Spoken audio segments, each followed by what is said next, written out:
এক গরম দুপুরে এক পুকুরের ধারে দেখা হলো এক মাছি আর এক মশার। দুজনেই নিজেদের সবচেয়ে শক্তিশালী ভাবত। মাছি বলল, আমি যেখানে খুশি বসতে পারি, মানুষ আমাকে তাড়াতে পারে না সহজে।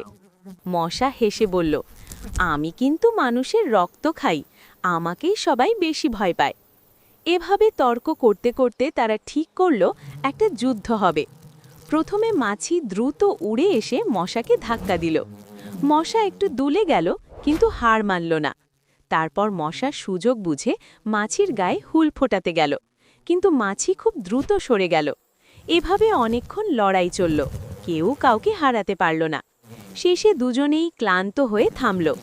মাছি বলল, আমরা দুজনেই শক্তিশালী, কিন্তু ঝগড়া করে লাভ কি? মশা মাথা নেড়ে বলল, ঠিক বলেছ, চলো বন্ধুত্ব করি।